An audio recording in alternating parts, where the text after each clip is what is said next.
Welcome back to YouTube channel. अभी मैं हूँ दार्जिलिंग में और मैं अभी खड़ा हूँ क्लॉक टावर के सामने। मेरे सामने ये है दार्जिलिंग का क्लॉक टावर और ये जो रास्ता है ये सामने आप देख रहे हैं, इससे आप सीधा मॉल रोड तक जा सकते हो। यहाँ से सीधे आप चले जाओगे तो ये आपको मॉल रोड मिलेगा। वो जो येलो वाली बिल्डिंग दिख रही है ना, दैट इज़ केवेंटर्स। केवेंटर्स के बारे में मैं बता दूँ कि यहाँ पर ये केवेंटर्स जो है मोस्टली फेमस है ब्रेकफास्ट के लिए, और मोस्ट आइकॉनिक ब्रेकफास्ट अगर आपको चाहिए, अगर आप दार्जिलिंग विज़िट कर रहे हो तो केवेंटर्स ज़रूर आना। तो फ़िलहाल मैं केवेंटर्स नहीं जा रहा हूँ, वहाँ मैं आपको अगर समय मिला तो बाद में ले करके चलूँगा। अभी फ़िलहाल मुझे I am going for sight seeing right now and अभी 7 पॉइंट्स देखने जाना है। तो हमारा जो कैब है वो नीचे है, अब कैब तक चल के जाना है पैदल इस रास्ते से ही, इसी रास्ते से। और उसके बाद देखते हैं कैब में चढ़ के वो सबसे पहला पॉइंट कौन सा होगा जो हमें दिखाना है, जो हमें दिखाएंगे वो लोग 7 पॉइंट में।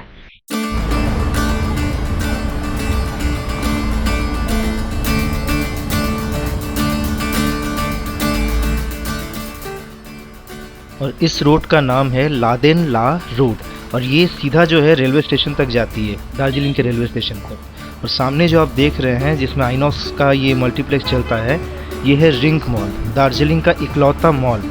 यहाँ पर आप चाहो तो आकर के शॉपिंग वगैरह कर सकते हो और ये भी घूमने के लिए एक अच्छी स्पॉट है।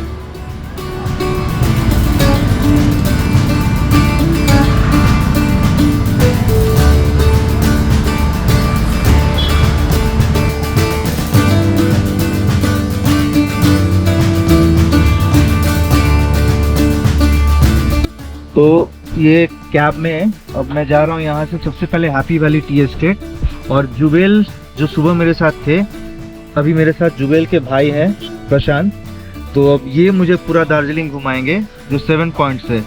तो 7 पॉइंट्स का सबसे पहला पॉइंट हमारा होगा Happy Valley Tea Estate and rope पे तो मैं नहीं चढ़ने वाला हूँ, लेकिन हाँ टी एस्टेट में जो टी गार्डन्स है वो मैं आपको दिखाऊंगा अपने वीडियो।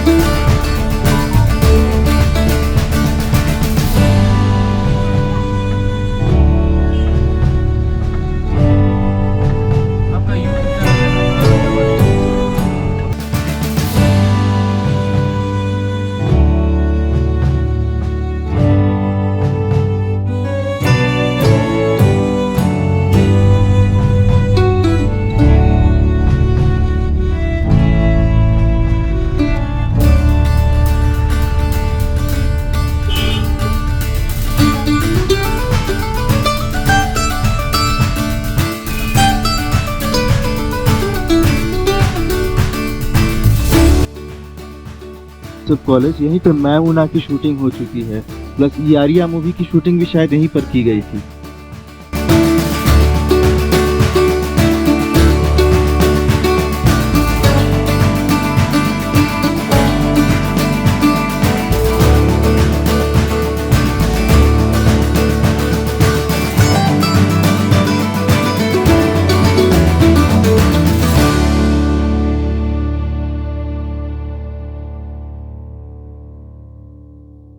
आ गए हम हैप्पी वैली टी एस्टेट में। ये टी गार्डन है जिसका नाम है हैप्पी वैली और ये काफ़ी खूबसूरत है, दूर दूर तक फैला हुआ है। यहाँ पर आप देख सकते हो लोग अपना जो ट्रेडिशनल ड्रेसेस है वो पहन करके फ़ोटो वगैरह भी शूट कर रहे हैं। तो ये भी यहाँ पे अवेलेबल है, शायद 50 रुपीज़ लेते हैं एक ड्रेस का और एक फ़ोटो का। तो नेक्स्ट अगर आप प्रोग्राम बनाते हो तो हैप्पी वैली टी एस्टेट आके ये फ़ोटोग्राफी ज़रूर करना। ये देखिए सबकी अपनी बारी बारी से फोटो खिंचाते हुए।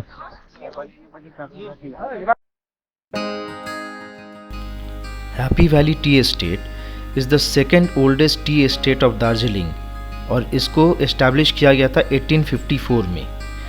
ये करीब 177 हेक्टेयर में फैला हुआ है और यहाँ पर करीब 1500 लोग काम करते हैं।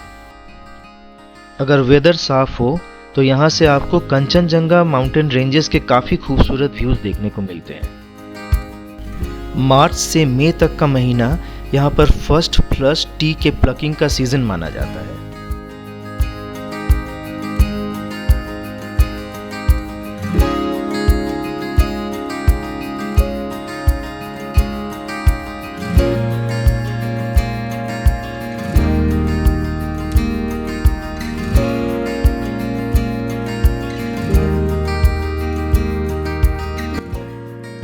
या लाइन से काफ़ी सारे आपको ऐसे टी स्टॉल्स मिल जाएंगे जहाँ पर आप चाय खरीद सकते हो और चाय पी भी सकते हो।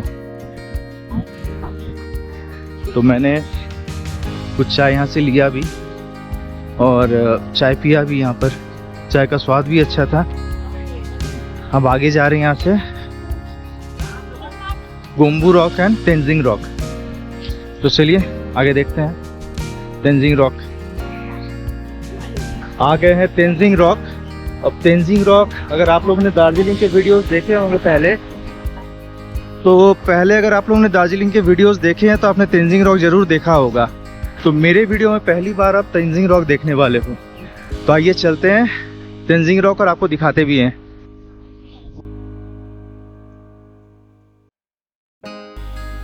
ये है तेंजिंग रॉक, जो शेरपा तेंजिंग नोर्गे के नाम पर जिसका नाम पड़ा है। और ये अभी हिमालयन माउंटेनियरिंग इंस्टीट्यूट के अंडर में ही आता है और यहाँ पर रॉक क्लाइंबिंग करवाई जाती है फॉर टूरिस्ट्स ओनली।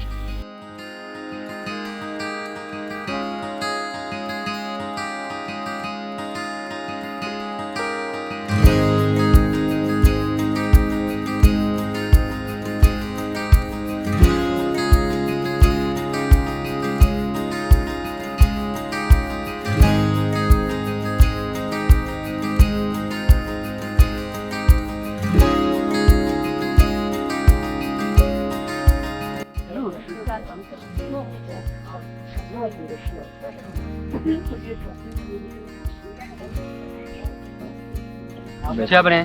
दही चाट है, भेल है, झाल मड़ी। ये तेंजिंग रॉक के ठीक बाहर में ही है इनका काउंटर। नींबू चलेगा सर? नींबू हल्का, बिल्कुल तीखा मत दो आप। ठीक है, नहीं दे रहे। अपने यूट्यूब चैनल में डालूंगा।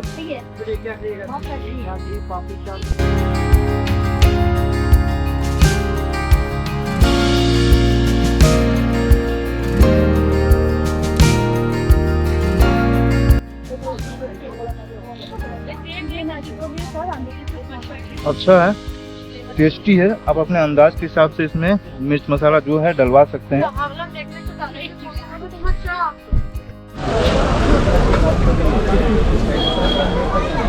तो ये लो Padmaja Naidu Himalayan Zoological Park and this is famous mostly for the red panda. Padmaja Naidu Himalayan zoo हम आ चुके हैं और यहाँ पर जो भी है entry fees that is 110 rupees. तो 110 रुपये का टिकट है और 10 रुपये आपको एक्स्ट्रा और देने पड़ेंगे क्योंकि आप कैमरा अगर कैरी कर रहे हो तो मैं कैमरा लेके आया था तो मुझे देने पड़े 120 रुपये। और अब यहाँ पूरे जू को एक्सप्लोर करना है और फिर आपको लेके चलूँगा हिमालयन माउंटेनियरिंग इंस्टीट्यूट। तो वहाँ कैमरा वैसे अलाउड नहीं है, जहाँ तक हो सकता है मैं आपको दिखलाऊँगा।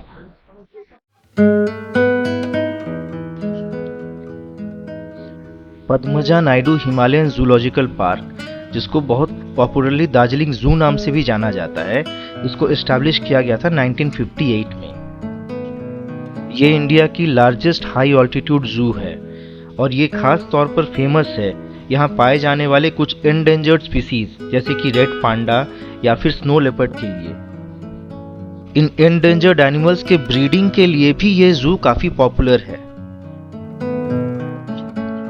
यहाँ पर ज्यादातर एनिमल्स जो है वो सारे ईस्टर्न हिमालयाज में ही पाए जाते हैं।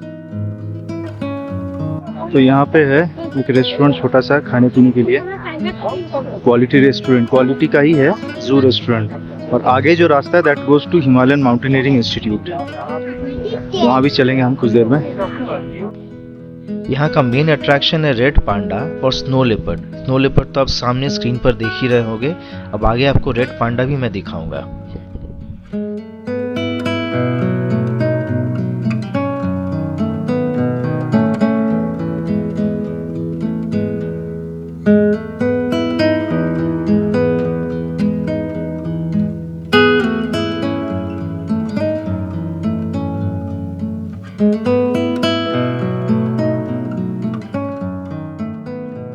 तो ये है वो रेड पांडा जिसके लिए ज़्यादातर लोग दार्जिलिंग हिमालयन जू आते हैं।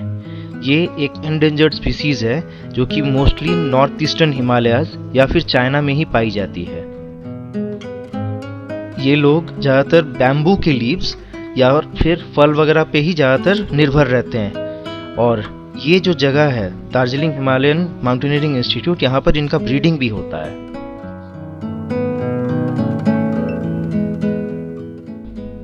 इसके बाद मैं गया बंगाल नेचुरल हिस्ट्री म्यूजियम, जो कि इसी कैंपस में मौजूद है। यहाँ पर इवोल्यूशन जो होती है जानवरों की, फौना की में मोस्टली, वो दिखाया गया है। अलग अलग स्पीसीज के जंगली जानवर, पक्षियाँ एक्सेट्रा यहाँ पे डिस्प्ले पे रखी गई है। तो यहाँ पे फोटोग्राफी वीडियोग्राफी अलाउड नहीं था, तो मैं ज़्यादा नहीं दिखा सकता। एंड फाइनली मैं आया हूँ हिमालयन माउंटेनियरिंग इंस्टीट्यूट दार्जिलिंग। ये वर्ल्ड फेमस है, खास करके इंडिया में तो ये काफ़ी ज़्यादा फेमस है फॉर माउंटेनियरिंग कोर्सेज। इसकी स्थापना 1954 में पंडित जवाहरलाल नेहरू द्वारा किया गया था to commemorate the ascent of Mount Everest by Sherpa Tenzing Norgay and Edmund Hillary. और के यहाँ के सबसे पहले डायरेक्टर भी थे for field training. So this is the main campus of Himalayan Mountaineering Institute Darjeeling. तो लोग यहाँ आते हैं दूर दूर से फॉर ट्रेनिंग पर्पस। उन्हें माउंटेन पीक्स चढ़ने की जो क्लाइंबिंग होती है उसकी ट्रेनिंग दी जाती है यहाँ पर। अंदर चल के म्यूजियम में काफ़ी सारे ऐसे इक्विपमेंट्स हैं जो कि क्लाइंबिंग में काम आते हैं, तो वो दिखा नहीं सकता क्योंकि अलाउड नहीं है कैमरा अंदर ले जाना। तो आप बाहर से ही देख लो एक बार। Siddhartha Bhavan, named of course after mister Radhanath Sikdar, जिन्होंने माउंट एवरेस्ट की पीक को मेजर किया था। उसकी खोज की थी कि ये वर्ल्ड की सबसे ऊंची पीक है। अनफॉर्चुनेटली उनका नाम रहा ही नहीं माउंट एवरेस्ट में, रहना चाहिए था माउंट सिकदार। तो ये जो है हिमालयन माउंटेनियरिंग इंस्टीट्यूट का मेन कैंपस है जहाँ अभी मैं हूँ, और यहाँ पर माउंटेनियरिंग की ट्रेनिंग दी जाती है, माउंटेन पीक क्लाइंबिंग की। इसके अलावा यहाँ जो इक्विपमेंट्स यूज़ होते हैं क्लाइंबिंग के लिए, जो बूट्स यूज़ होते हैं, जो रस्सियाँ यूज़ होती है, वो किस तरह की होती है और वो कैसे यूज़ किया जाता है, इन सब की ट्रेनिंग यहाँ मिलती है। एक कोर्स होता है यहाँ पे माउंटेनियरिंग का, जिसको करना पड़ता है, उसके लिए एनरोलमेंट करना पड़ता है आपको यहाँ पर। तो उसकी क्या फ़ीस है ये तो आपको शायद ऑनलाइन पता चल जाएगा अगर यहाँ के वेबसाइट पर आप जाके विज़िट करोगे तो। अपार्ट फ्रॉम दैट यहाँ पर एक म्यूज़ियम भी है अंदर में। तो म्यूज़ियम जो है अभी बंद है, इसलिए अंदर आपको नहीं दिखा सकता। वैसे भी कैमरा अलाउड नहीं है अंदर, कैमरा बस यहीं तक आप ले जा सकते हो, उसके आगे कैमरा ले जाना अलाउड नहीं है। तो this was Himalayan Mountaineering institute. I hope आपको ये जगह अच्छी लगी होगी। इसके बाद हम जाएंगे सीधा जापानीज टेम्पल और पीस पगोडा, और that will be the last stop, मतलब लास्ट 2 पॉइंट्स ये 7 पॉइंट्स में जो हमारा साइट सीइंग है आज का। तो चलिए वहाँ चलते हैं।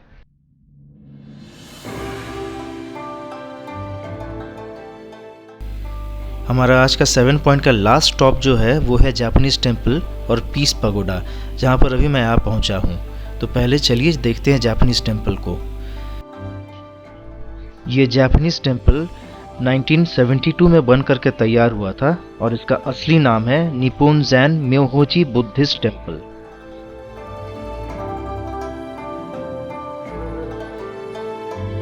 फाइनली ये है हमारा लास्ट स्पॉट 7 पॉइंट्स में से, जापानीज टेम्पल और पीस पगोडा। ये मेरे पीछे है जापानीज टेम्पल, और यहाँ अगर आप देख रहे हो पीछे में, तो that is the Peace pagoda.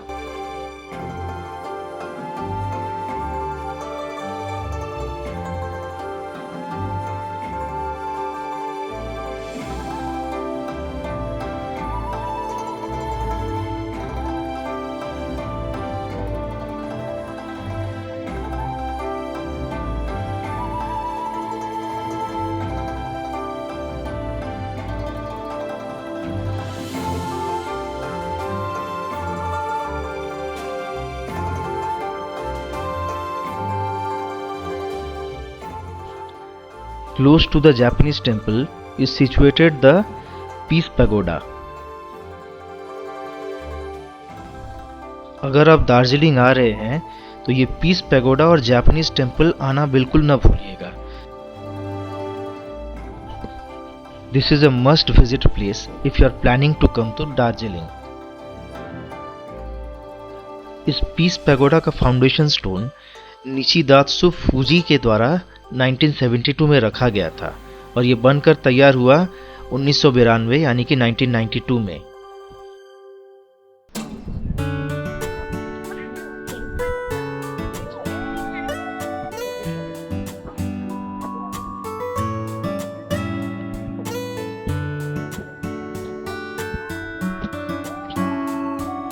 तो ये पहुंच गए पीस पगोडा।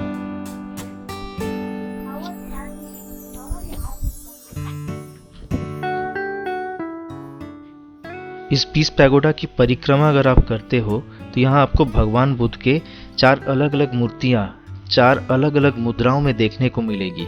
साथ ही साथ उनके जीवन में घटित कुछ घटनाओं को भी यहाँ पर दीवारों पर दर्शाया गया है।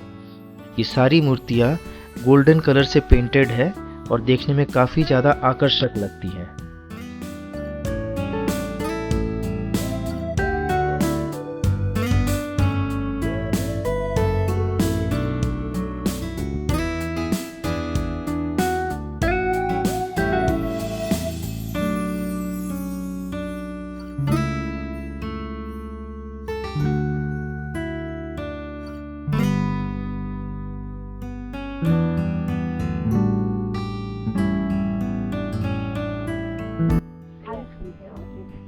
तो ये पूरे 7 पॉइंट्स कवर हो गए हैं और अब यहाँ से चलना है हमको। आप इस पूरे वीडियो को देखिए, लाइक कीजिए, इस चैनल को शेयर और सब्सक्राइब भी कीजिए और अपने कमेंट्स भी डालिए वीडियो में कि आपको कैसा लगा ये 7 पॉइंट का टूर। आगे देखिए पूरा दार्जिलिंग टाउन आपको दिख रहा होगा वहाँ, और वहाँ पे सामने जापानीज टेम्पल और ये है पीस पगोडा। तो अब यहाँ से चला जाए। आई होप आप सभी एंजॉय किए होंगे इस पूरे ट्रिप को दार्जिलिंग का। अब शाम में थोड़ा सा टाइम स्पेंड करेंगे मॉल रोड पर और कुछ खाया पिया जाएगा, then finally will go back to my hotel. देखते ही देखते दार्जिलिंग का ये सफ़र भी ख़त्म होने को चला था। पूरे के पूरे टूरिस्ट अट्रैक्शंस मैं यहाँ पे देख तो लिया हूँ, लेकिन एक चीज़ जो थी वो बाकी रह गई थी। वो थी यहाँ की मॉल रोड को एक्सप्लोर करना और यहाँ पर कुछ हो सके तो रेस्टोरेंट्स में भी जाना। जैसे कि मैं आपको तभी कैवेंटर्स के बारे में बता रहा था, एक और रेस्टोरेंट है ग्लेनरीज। तो आगे के व्लॉग्स में आपको मैं वहाँ लेकर के चलूँगा।